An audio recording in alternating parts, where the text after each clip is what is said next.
তেল গরম হয়ে গেছে, তেলের মধ্যে একটু হলুদ দিয়ে দিলাম, আর একটু হলুদ দিয়েছি, আর একটু নুন দিলাম। এবার দিয়ে দেবো ডিমগুলো, ডিম দিয়ে দিলাম।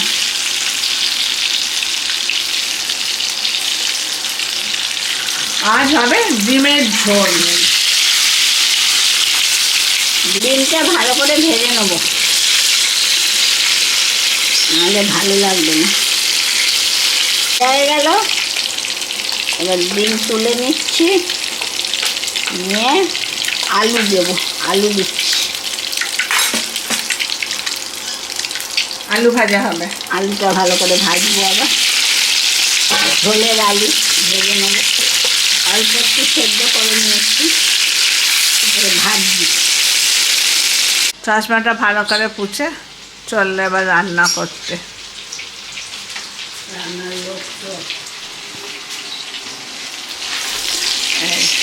আলু ভাজা হচ্ছে এখনো। গেল, এবার তুলে নিচ্ছি।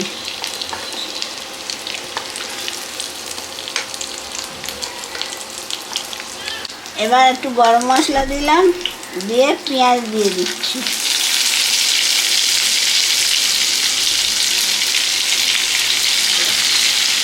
টমেটো দিচ্ছি, পেঁয়াজের সঙ্গে টমেটো। পেঁয়াজটা আর্ধেক ভাজা হয়ে গেছে।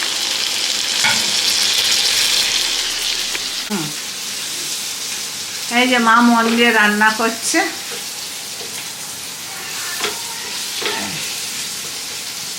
রান্নায় মন দাও।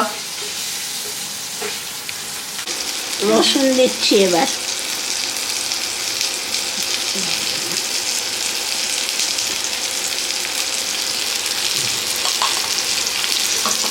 আদা,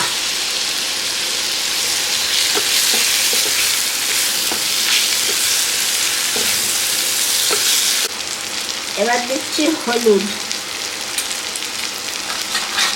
তারপরে দিচ্ছি লঙ্কা। এই ব্যাস, আর ঝাল বললি তোরা, ব্যাস। চিনি দেবো,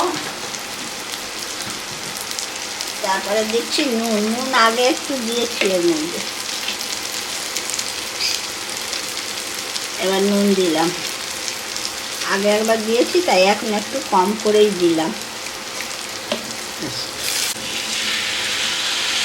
ঝোল হবে, গরমকালটা একটু পাতলা করে ঝোল হবে। এবার ডিম আলু দিয়ে দিচ্ছি, জল ফুটে গেছে, হয়ে গেল ডিমের ঝোল। এবার লাস্টে ধনেপাতা দিয়ে নামিয়ে দিচ্ছি।